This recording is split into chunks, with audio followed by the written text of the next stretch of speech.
Equation only valid रहती है conservative forces के केस में. It means work done for conservative forces you can calculate easily from this equation. But अगर non conservative force की बात है तो आपके पास एक ही क्लू रहता है, वो है काइनेटिक एनर्जी की टर्म्स में. जो आपने वर्क एनर्जी थ्योरम जो बताया था उस केस में आप क्या कहते हो कि काइनेटिक एनर्जी में change that will be equal to total work done in the system which will be the sum of conservative as well non-conservative forces. Okay.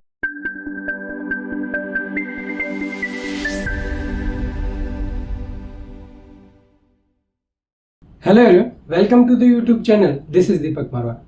इस वीडियो में हम आपके जो वर्क एनर्जी पावर चैप्टर है, आपका chapter 6, उसके जो आपके सोल्ड एग्जांपल्स दिए हुए एनसीईआरटी में उनको हम डिस्कस करें. तो स्टार्ट करते हैं एग्जांपल फर्स्ट से. सो बेसिकली एग्जांपल 1 में क्या दिया गया है कि हमें दिया गया है कि फोर्स की कुछ वैल्यू दी गई है वेक्टर्स में. सिमिलरली डिस्प्लेसमेंट भी दिया हुआ है. ओके, तो वैल्यू आपकी क्या दी हुई है?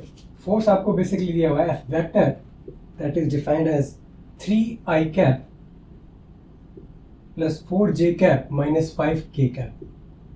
सिमिलरली आपका जो डिस्प्लेसमेंट है, मैं मान लीजिए डी वेक्टर से इसको रिप्रेजेंट कर रहा हूँ, इसकी वैल्यू दी हुई है 5i cap plus 4j cap and plus 3k cap. Okay, अब बोला गया कि हमें फोर्स और डिस्प्लेसमेंट के बीच में जो एंगल है ना, तो बेसिकली आपका मान लीजिए आपने फोर्स इस डायरेक्शन में लगाया और आपका डिस्प्लेसमेंट वेक्टर इस डायरेक्शन में है और दोनों किसी एंगल पे हैं. तो हमें बेसिकली क्या करना है, थीटा सबसे पहले इसके अंदर निकालना है. सिमिलरली इसने बोला है कि projection of F vector on D vector भी बोला गया, राइट?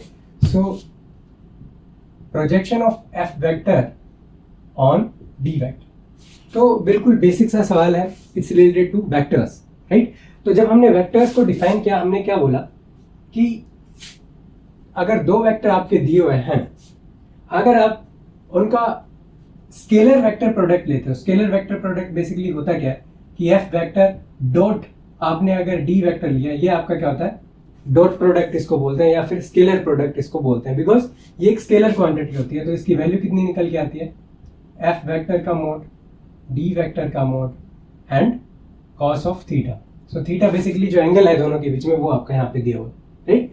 एक वर्क एनर्जी पावर की टर्म्स में अगर बात करें तो वर्क डन भी आप इसके अंदर निकाल सकते हो. वर्क डन बेसिकली होता क्या है, एफ वेक्टर डॉट आपने जो डी वेक्टर करा वो, ये आप इजीली निकाल सकते हो. देख सकते हो कि अगर आप डॉट प्रोडक्ट करते हो तो बेसिकली क्या करना होता है कि आई कैप का कंपोनेंट ही आपका क्या करता है, एक नॉन जीरो वैल्यू लेके आता है. आई कैप डॉट जे कैप आपका क्या होता है, जीरो होता है. तो बेसिकली अगर आप इसको देखो तो आप यहाँ से देख सकते हो 3i cap plus 4j cap minus 5k cap and we are doing the dot product with 5i cap plus 4j cap plus 3k cap, right? अब देखिए बेसिक सी बात है, ये क्या है, मल्टीप्लीकेशन है सिंपल, 3 मल्टीप्लाई बाय 5, बट यहाँ पे डॉट प्रोडक्ट भी लगेगा, i cap dot i cap, right? तो बेसिकली होता क्या है कि i cap dot i cap जो है वो भी आपका क्या होता है, 1 होता है, बिकॉज दोनों के बीच में जो एंगल है दैट इज 0 डिग्री. तो cos 0 डिग्री आपका बेसिकली कितना होता है, 1 वैल्यू होती है. और आई कैप जो है that magnitude will be unity, because ये हम क्या है, यूनिट आपका वेक्टर कंसीडर करते हैं in the direction of x axis.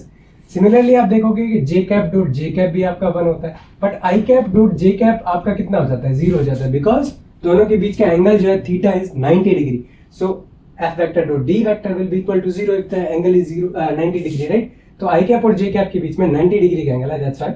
सो हमें यही चीज देखनी है कि अगर सेम चीज रही then it will be equal to 1, और अगर दोनों डिफरेंट हुए देन आपकी डॉट प्रोडक्ट की वैल्यू 0 आएगी.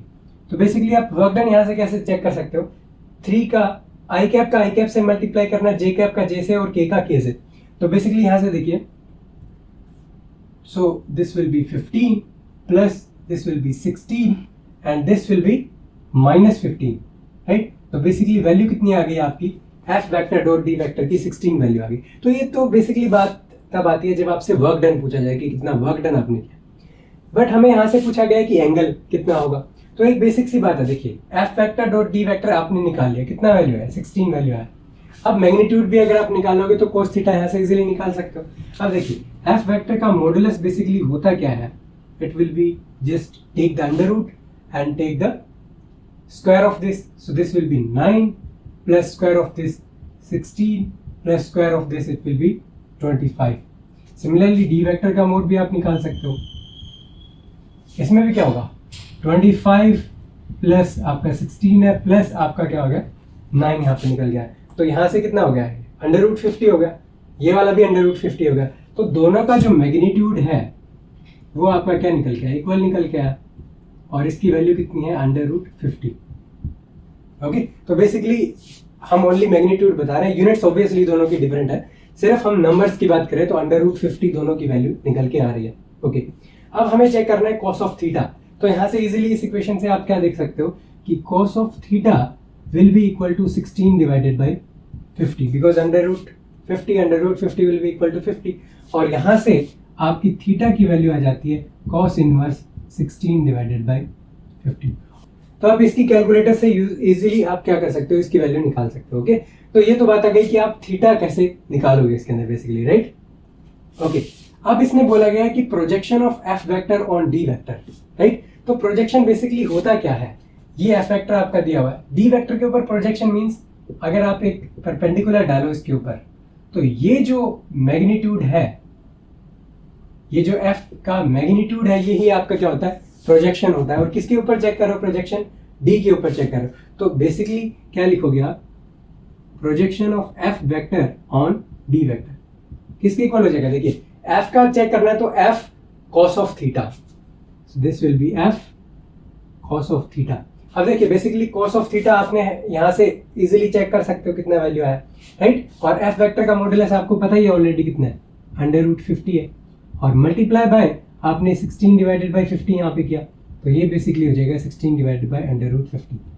या इन अदर टर्म्स आप इसको लिख भी सकते हो in terms of cos of theta, right. आपने क्या देखा यहाँ से देखा कि f मल्टीप्लाई बाय यहाँ पे cos ऑफ थीटा करोगे तो कितना है, f vector dot D vector divided by f into D, right. So यहाँ से f से f कैंसिल हो जाएगा, राइट। तो बेसिकली आप यहाँ से क्या कह सकते हो कि projection of f on d आएगा, उसकी वैल्यू आएगी f vector dot D vector divided bye आपका कितना आ जाता है यहाँ से d का मॉडुलस।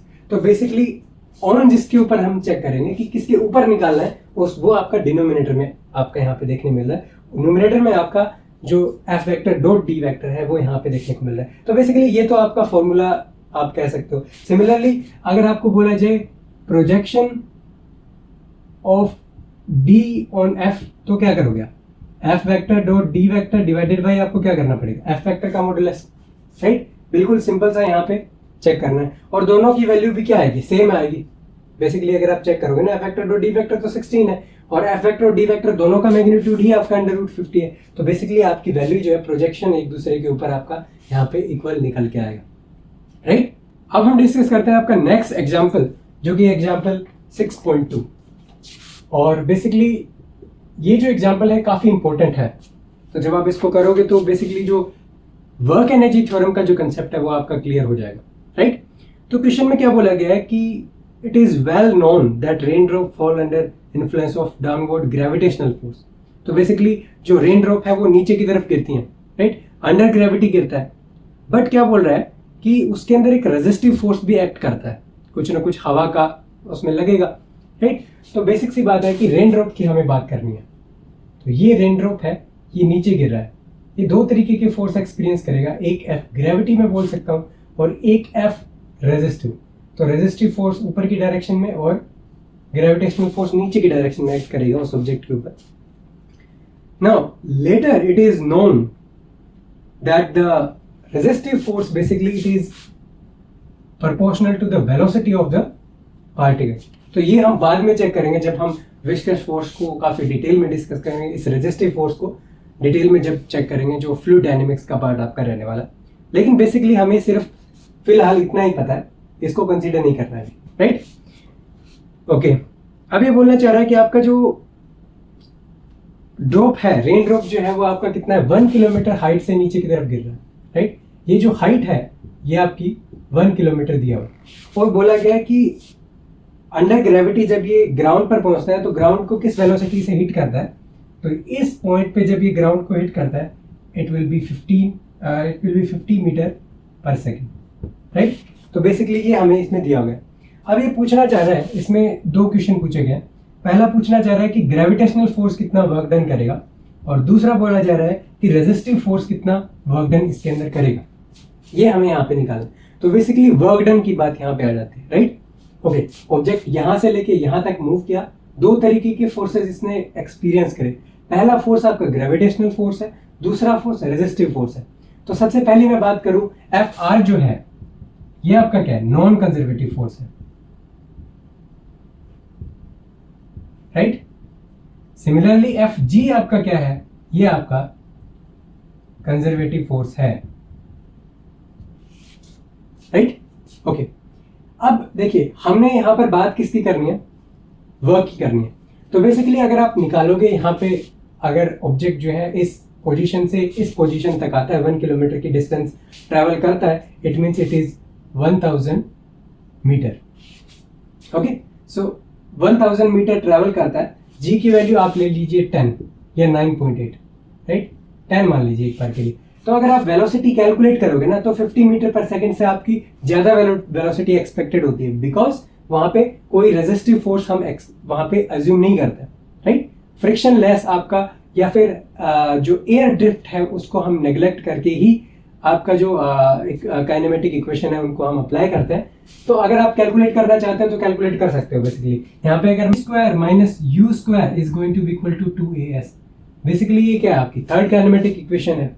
इसके अंदर देखिए u आपका इनिशियल वेलोसिटी 0 है, फाइनल वेलोसिटी आपको बेसिकली निकालना है, तो v square will be equal to 2 multiply by 10 multiply by 1000।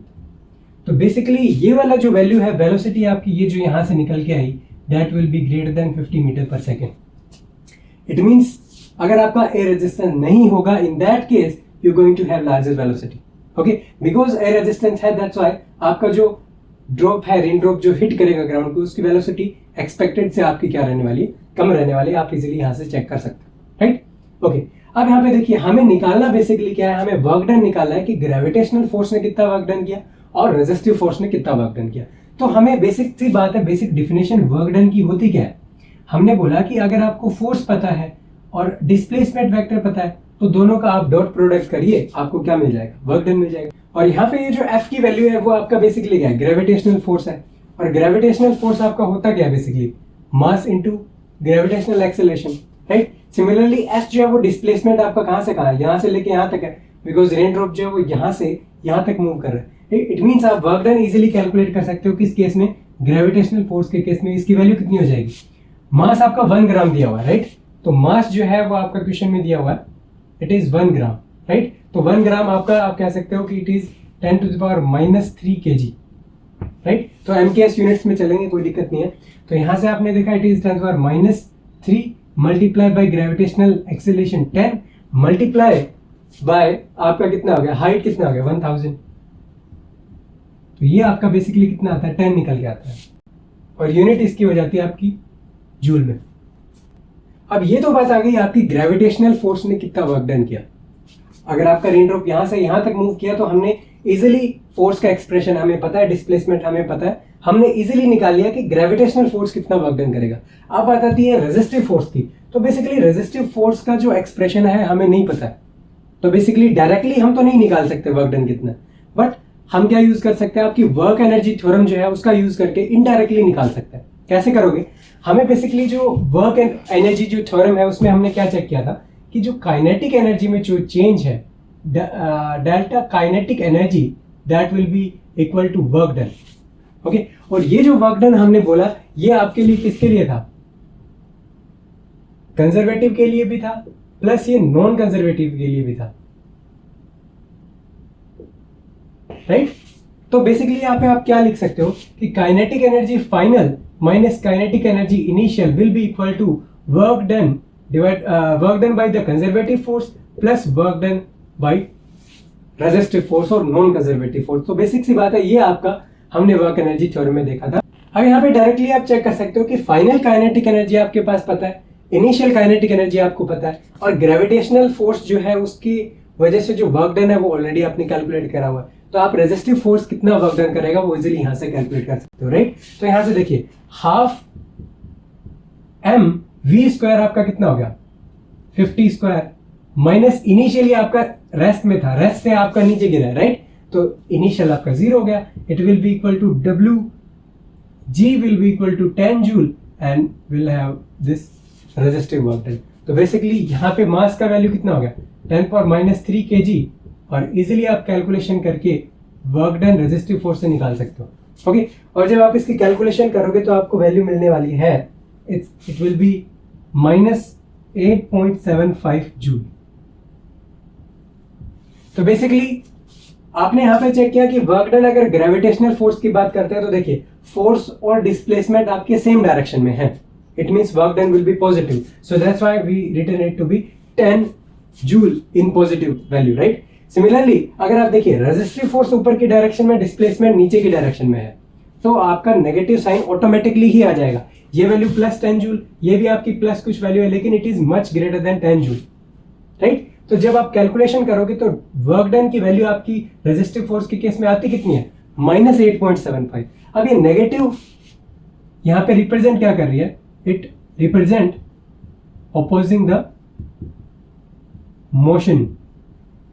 तो बेसिकली हमने बताया था कि अगर वर्क डन आपका नेगेटिव आता है वो उसी केस में आएगा जब आपके मोशन को रेजिस्ट किया जाता है, या फिर आप कह सकते हो कि आप फोर्स डिस्प्लेसमेंट की ऑपोजिट डायरेक्शन में अगर लगाते हो, in that condition you will have a negative work done. Okay, तो बेसिकली आप चेक कर सकते हो कि काइनेटिक एनर्जी की टर्म्स में जो वर्क एनर्जी थ्योरम आपने डिफाइन की थी वो वैलिड थी conservative and non conservative forces दोनों के लिए. इट मींस काइनेटिक एनर्जी में change that will be equal to work done by the conservative force plus work done by the non conservative forces. अब आप कहोगे कि आपने एक पोटेंशियल एनर्जी की टर्म में भी एक रिप्रेजेंट करी थी, तो बेसिकली पोटेंशियल एनर्जी में जो चेंज है that was equal to minus work done, but ये only valid किसके लिए है? कंजर्वेटिव फोर्सेस के लिए वैलिड है, राइट? ये ओनली वैलिड था आपके कंजर्वेटिव फोर्सेस के लिए. ओके, तो यहां से भी आप इजीली चेक कर सकते हो कि यहां से वर्क डन कौन सा निकलेगा? ओनली निकलेगा ग्रेविटेशनल फोर्स ने जो वर्क डन किया है वो, बिकॉज कंजर्वेटिव फोर्स एक ही है जो है आपका ग्रेविटेशनल फोर्स जो इस केस में एक्ट कर रहा है. तो पोटेंशियल एनर्जी में चेंज भी आप निकाल सकते हो. देखिए ये किसके इक्वल हो जाएगा? Potential energy final minus potential initial energy, right? अब यहाँ पे देखिए, यहाँ पे पोटेंशियल एनर्जी आपका कितना है? mgh के इक्वल है, और यहाँ पे पोटेंशियल एनर्जी आपका कितना है? 0 है ग्राउंड के ऊपर. एज ए रेफरेंस हम कंसीडर कर रहे हैं, right? It means final minus initial अगर आप करोगे तो वर्क डन आपका कितना निकल के आता है? इट विल बी mgh, जो कि हमने यहाँ पे ऑलरेडी चेक करा हुआ है. ये भी आपका कितना था? ये भी आपका mg/h ही था. तो बेसिकली आप यहां से भी इसको चेक कर सकते हो. लेकिन मेन इंपॉर्टेंट चीज क्या थी कि ये इक्वेशन ओनली वैलिड रहती है कंजर्वेटिव फोर्सेस के केस में. It means work done for conservative forces you can calculate easily from this equation. But अगर नॉन कंजर्वेटिव फोर्स की बात है तो आपके पास एक ही क्लू रहता है, वो है काइनेटिक एनर्जी की टर्म्स में जो आपने वर्क एनर्जी थ्योरम जो बताया था, उस केस में आप क्या कहते हो कि काइनेटिक एनर्जी में change that will be equal to total work done in the system, which will be the sum of conservative as well non-conservative forces. Okay, तो यहाँ पे आपने कंजर्वेटिव फोर्स के केस में ऑलरेडी यहाँ से निकाल लिया है, और रेजिस्टिव फोर्स या नॉन कंजर्वेटिव फोर्स को यहाँ पे आप इजीली निकाल सकते हो. और रेजिस्टिव फोर्स है, that's why work done will come out to be negative. So I hope आपको वीडियो काफी अच्छा लगा हो, जिसमें हमने 2 प्रॉब्लम्स बेसिकली जो आपके एग्जाम्पल्स थे उनको हमने डिस्कस किया. और यहाँ पे ये जो सेकेंड एग्जाम्पल है ये आपका काफी इंपॉर्टेंट एग्जाम्पल है. यहां से आप बेसिकली जो एप्लीकेशन है आपके वर्क एनर्जी थ्योरम का in terms of kinetic energy and potential energy वो आप इजीली समझ सकते हो, और कैसे इनका यूज करके आप conservative forces and non conservative forces में आप वर्क डन कैलकुलेट कर सकते हो इजीली, इवन अगर आपको एक्सप्रेशन नहीं पता है नॉन कंजर्वेटिव फोर्स का, right? So thank you all for watching and we will meet in the next video and we will discuss some next examples. Thank you.